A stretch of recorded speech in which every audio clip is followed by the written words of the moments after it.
الحمد للہ رب العالمین والصلاة والسلام علی رسول الکریم وعلی آلہ وصحبہ اجمعین ومن تبعهم بإحسان الی یوم الدین اما بعد۔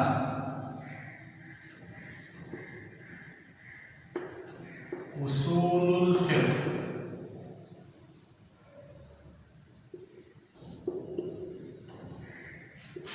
شباب، اس سے پہلے ہم نے واجب کی تعریف، واجب کی تقسیمات، مختلف اعتبارات سے یہ ساری چیزیں ہم اخذ کر چکے ہیں۔ اس سے پہلے کا جو درس تھا یوم الاربعاء کو واجب کے صیغوں پر بحث ہوئی تھی۔ اب واجب سے منتقل ہوتے ہیں ایک دوسرے حکم تکلیفی کی طرف جس کا نام ہے المندوب۔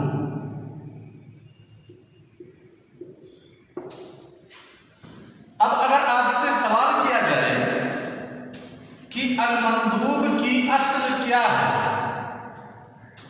مندوب کس کی فرع ہے، کہاں سے مندوب نکل رہا ہے، تو ہم جانتے ہیں کہ مندوب نکل رہا ہے فعل، کسی کام کو کرنا، اور یہ فعل نکل رہا ہے طلب۔ طلب یہ فعل نہیں۔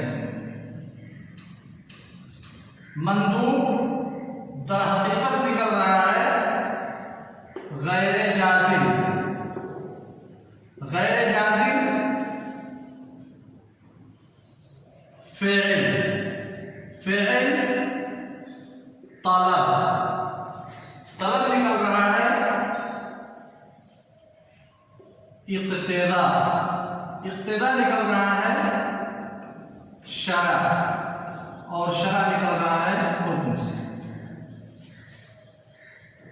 بات سمجھ میں آئی کچھ؟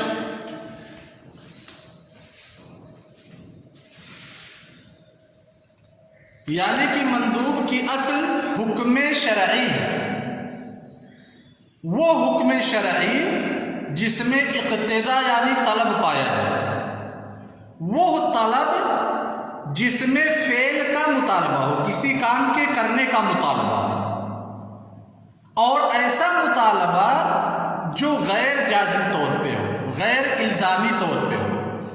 یعنی مندوب شریعت کا وہ خطاب جو کسی فعل کے کرنے کا مطالبہ کرتا ہو غیر الزامی طور پہ۔ سمجھ گئے شباب؟ میوٹ کیے اسے۔ چلو اب ذرا آ جاتے ہیں جو علامہ عثیمین رحمہ اللہ نے مندوب کی تعریف کتاب میں پیش کی ہے، کہتے ہیں المندوب۔ المندوب کی سب سے پہلے لغوی تعریف کی گئی، لغتاً اصطلاحاً۔ مندوب کی جو لغوی تعریف کی گئی، کہا گیا دعا الی شیء مہم۔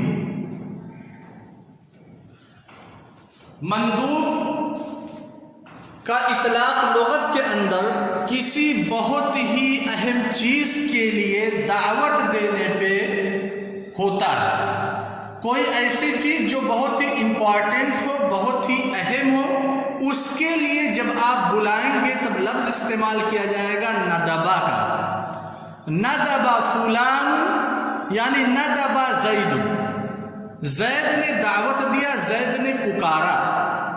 تو کیا کھانے کے لیے دعوت جب دی جائے گی، کھانے کے لیے بلایا جائے گا، تب وہاں پہ مندوب کا استعمال کیا جائے گا؟ نہیں، بلکہ جب بہت ہی اہم چیز ہوگی، جیسے اس کی جان کا خطرہ ہے، زید کی جان کا خطرہ ہے، زید کے مال کا خطرہ ہے، وغیرہ وغیرہ، تب وہاں پہ ندبہ کا لفظ استعمال کیا جائے گا۔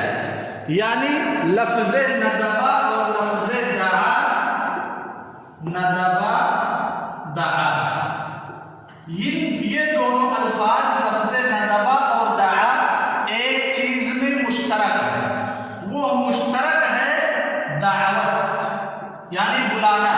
ندبہ میں بھی دعوت کا معنی پایا جاتا ہے اور دعا میں دعوت کا معنی پایا ہی جاتا ہے، لیکن فرق یہ ہے ندبہ کا استعمال کسی شیء مہم کے لیے ہوتا ہے، بہت ہی اہم چیز ہو اس کے لیے کوئی بلائے گا تو وہاں پہ ندبہ کا استعمال کیا جائے گا، جبکہ لفظ دعا کا استعمال چاہے شیء مہم ہو یا غیر مہم ہو، دونوں کے لیے استعمال کیا جاتا ہے۔ یہ ہو گئی المندوب کی لغوی تعریف، اور مندوب جیسا جانتے ہیں اس میں مفعول ہے، اس کا ثلاثی مجرد ہے نون دال با، ندب، الندب یہ ثلاثی مجرد ہے۔ ندب کی لغت میں تعریف کیا ہوگی؟ کسی اہم چیز کے لیے کسی کو آواز دینا، بلانے کا نام مندوب ہے، یہ لغوی تعریف ہے۔ اصطلاحی تعریف کا لغوی تعریف سے کوئی کنیکشن نہیں ہے، صرف ایک چیز میں اشتراک پایا جاتا ہے، وہ ہے دعوت میں، یعنی اس میں بھی بلایا جاتا ہے، طلب کیا جاتا ہے کسی کام کے کرنے کا۔ مندوب کی اصطلاحی تعریف بہت سارے لوگوں نے مختلف تعریفات کی ہیں۔ ایک تو مندوب کی حقیقت کے اعتبار سے تعریف کی گئی ہے، اور دوسرا مندوب کے ثمرہ کے اعتبار سے تعریف کی گئی ہے۔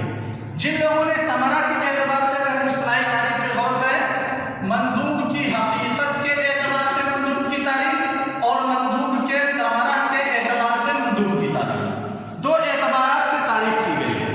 جن لوگوں نے ثمرہ کے اعتبار سے تعریف کی ہے وہ کہتے ہیں جیسے واجب کی تعریف کی ثمرہ کے اعتبار سے اور اس کی حقیقت کے اعتبار سے، ثمرہ کے اعتبار سے جو لوگ مندوب کی تعریف کرتے ہیں کہتے ہیں جس کے کرنے والے کو ثواب ملے، جس کے کرنے والے کو ثواب ملے اور جس کے ترک کرنے والے کو عقاب نہ ملے، یہ ایک تعریف ہو گئی۔ دوسری تعریف ہے جس کا کرنے والا ثواب کا مستحق ہو اور جس کا ترک کرنے والا عقاب کا مستحق نہ ہو، یہ ثمرہ کے اعتبار سے تعریف ہو گئی۔ اگر مندوب کی حقیقت کو دیکھیں گے، حقیقت کے اعتبار سے مندوب کی تعریف کریں گے تو جو واجب کی تعریف تھی کہ شریعت نے جس فعل کے کرنے کا مطالبہ لازمی طور پہ کیا ہو، وہی تعریف یہاں پہ ہوگی، بس تھوڑا سا فرق ہو جائے گا کہ شریعت نے ما طلب الشارع فعلہ طلبا غیر جازم، شریعت نے جس کام کے کرنے کا مطالبہ تو کیا ہو لیکن وہ مطالبہ الزامی طور پہ نہ ہو، اجباری طور پہ نہ ہو، بلکہ غیر الزامی طور پہ ہو۔ سمجھے شباب؟ یہ مندوب کی تعریف ہو گئی، سمجھے نا؟ اگر ہم پھر سے مراجعہ کرنا چاہیں تو مراجعہ کر سکتے ہیں کہ مندوب در حقیقت حکم تکلیفی کی ایک قسم ہے۔ حکم تکلیفی یہ حکم شرعی کی ایک قسم ہے اور حکم شرعی حکم کی ایک قسم ہے۔ اگر ہم پھر سے مراجعہ کرنا چاہیں تو مراجعہ کر دیتے ہیں، 1 منٹ آپ لوگ رکیے۔ سب سے پہلے ہم نے درس شروع کیا اپنا حکم سے۔ حکم کی 3 قسمیں کی گئی، حکم عقلی یعنی وہ حکم جو عقل سے جانا جائے، حکم شرعی اور حکم عادی یعنی وہ حکم جو لوگ اپنے نیچر اور اپنی عادت سے جان سکتے ہیں۔ حکم شرعی کی 2 قسمیں کی گئی، حکم تکلیفی اور حکم وضعی۔ حکم تکلیفی اور حکم وضعی۔ حکم تکلیفی کی پھر 2 قسمیں ہوئی، ایک قسم ہے حکم تکلیفی کا جس میں انسان کو اختیار دیا جاتا ہے، چاہو تو کرو چاہو تو چھوڑ دو، اور اس کو کہتے ہیں مباح۔ ابھی اس پہ گفتگو نہیں ہے۔ دوسری قسم ہے جس میں حکم تکلیفی کی دوسری قسم جس میں مطالبہ کیا جاتا ہے۔ مطالبہ کی پھر 2 قسم ہے، یا تو مطالبہ کیا جائے گا فعل کا کسی کام کے کرنے کا، یا مطالبہ کیا جائے گا ترک کا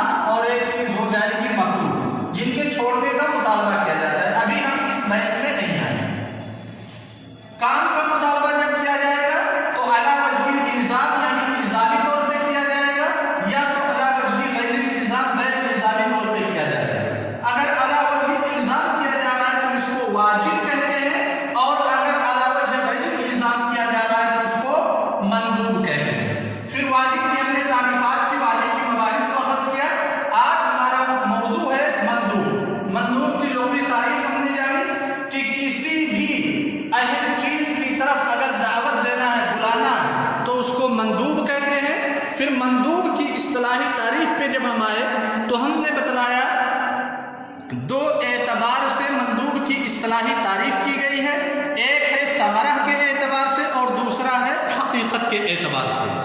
ثمرہ کے اعتبار سے 3-4 تعریفات ہیں، ان میں سے 2 کا تذکرہ کیا گیا کہ ایک تعریف، اب ہم اسی چیز کو مندوب کی لغوی اور اصطلاحی تعریف کو اوپر لے کر کے آئیں گے تاکہ پھر اس کی وضاحت ہو سکے۔ مندوب کی جب ہم نے بحث کی تو مندوب کی لغوی تعریف کی گئی اور مندوب کی اصطلاحی تعریف کی گئی۔ لغوی تعریف میں بتلایا گیا کہ مندوب کا اطلاق کسی اہم شے کی طرف بلانے کا ہوتا ہے، اور جب اصطلاحی تعریف پہ ہم آئے تو اصطلاحی تعریف جب مندوب کی ہم علماء کرام کی جمع کرتے ہیں تو دیکھتے ہیں کہ 2 اعتبارات سے مندوب کی اصطلاحی تعریف کی گئی ہے۔ کچھ تعریفات میں اعتبار کیا گیا ہے مندوب کے ثمرہ کا یعنی اس کے رزلٹ کا، اور کچھ تعریف میں اعتبار کیا گیا ہے مندوب کے ذات یعنی مندوب کی حقیقت کا۔ جن تعریفات میں مندوب کے ثمرہ کا اعتبار کیا گیا ہے ان تعریفات میں اس جیسے آپ کو الفاظ ملیں گے کہ جس کام کے کرنے والا ثواب پائے، جس کام اگر کوئی انسان کسی کام کو کرتا ہے تو اس کے کرنے پر وہ ثواب پائے، لیکن اگر چھوڑ دیتا ہے تو عقاب اسے نہ ملے۔ دوسری تعریف، جس کا کرنے والا ثواب کا مستحق ہو اور ترک کر دینے والا عقاب کا مستحق نہ ہو۔ یہاں پہ کرنے والا ثواب پائے، یہاں پہ مستحق نہیں کہا گیا، دوسری تعریف میں کہا گیا کہ ثواب کا مستحق ہو، اور ان دونوں کی تفصیل واجب کی تعریف میں گزر چکی ہے جب ہم نے واجب کی تعریف کی تھی، واجب کی حقیقت کے اعتبار سے اور واجب کے ثمرہ کے اعتبار سے، کہ جو لوگ کہتے ہیں مستحق ہو ان کی دلیل کیا اور جو لوگ کہتے ہیں کہ پائے کنفرم حتمی طور پہ۔ اس کے بعد حقیقت مندوب کے اعتبار سے جو تعریفات کی گئی ان میں سے ایک تعریف یہ ہے شریعت کا وہ خطاب جو کسی کام کے کرنے کا مطالبہ غیر الزامی طور پہ کرتا ہو۔ اگر الزام پایا جائے گا تو وہ چیز واجب ہو جائے گی، لیکن اگر الزام نہیں پایا جائے گا لیکن کام کا مطالبہ ہوگا تب اسے مندوب کہیں گے۔ اس کی ایک مثال لے لیتے ہیں، جیسے اللہ کے رسول صلی اللہ علیہ وسلم کا قول یا معشر الشباب من استطاع منکم الباءة فلیتزوج فإنه اغض للبصر واحسن للفرج ومن لم يستطع فعليه بالصوم فإنه له وجاء۔ یہ حدیث ہے اللہ کے رسول صلی اللہ علیہ وسلم کی، جس میں اللہ کے رسول صلی اللہ علیہ وسلم فرماتے ہیں جو تم میں سے طاقت رکھتا ہو تو وہ شادی کرے، اگر شادی کی طاقت نہیں رکھتا ہو تو پھر وہ روزہ رکھے۔ یہاں پہ دیکھو فلیتزوج، حدیث میں کہا گیا فلیتزوج یعنی شادی کرنے کا مطالبہ کیا گیا، اور اگر کسی لفظ میں صرف ہم دیکھیں گے فلیتزوج تو شادی کرنا واجب ہوگا۔ کیوں واجب ہوگا؟ کیونکہ امر ہے اور امر وجوب پہ دلالت کرتا ہے۔ امر کی جو وجوب کی جو صیغے ہیں انہی صیغوں میں سے ایک صیغہ ہے امر، جس کی بحث ہم بدھ کو یوم الاربعاء کو پڑھ چکے ہیں۔ لہذا فلیتزوج شادی کرنے کا مطالبہ اللہ کے رسول صلی اللہ علیہ وسلم نے یا شریعت نے کیا، لیکن کیا شادی کرنے کا مطالبہ الزامی طور پہ ہے یا غیر الزامی طور پہ ہے؟ ہر ایک انسان کے لیے ضروری ہے یا پھر انسان چاہے اپنی رغبت سے تو شادی کر سکتا ہے اور اگر چاہے تو شادی نہ کرے؟ جب ہم اس حدیث کے آخری جزئیہ پہ نظر ڈالتے ہیں، غور کرتے ہیں، وَمَن لَّمْ يَسْتَطِعْ جو طاقت نہیں رکھتا ہے شادی کرنے کی تو وہ روزہ رکھے، یعنی شادی کا ایک بدل قرار دیا گیا شادی کی استطاعت کے فقدان کے اوپر۔ لہذا جب ہم اس جزئیہ پہ غور کرتے ہیں تو دیکھتے ہیں کہ شریعت نے یہاں پہ جو امر ہے فلیتزوج میں، اس امر کو معلق کر رکھا ہے، ڈیپینڈ کر رکھا ہے استطاعت پہ۔ لہذا جب کوئی بھی امر استطاعت یا عدم استطاعت پہ ڈیپینڈ کر دیا جائے گا تو اس امر کے اندر وہ قرینہ تصور کیا جائے گا، جو قرینہ امر کو وجوب سے نکال کر کے ندب کے معنی میں داخل داخل کر دیتا ہے، ندم کے معنی کی طرف پھیر دیتا ہے۔ اسی لیے ہم کہتے ہیں کہ اگر پوچھا جائے نکاح کا حکم کیا ہے، حکم النکاح، تو ہم کیا کہیں گے نکاح کے حکم کے بارے میں؟ واجب ہے کہ مندوب ہے؟ کہیں گے حکم النکاح یہ مندوب ہے۔ کیوں مندوب ہے؟ کیونکہ نکاح کرنے کا شریعت نے مطالبہ کیا، تو مطالبہ تو بھائی واجب میں بھی پایا جاتا ہے، تو واجب کیوں نہیں ہے؟ کیونکہ جو مطالبہ ہے غیر الزامی طور پہ، غیر اجباری طور پہ۔ سمجھ میں آئی بات؟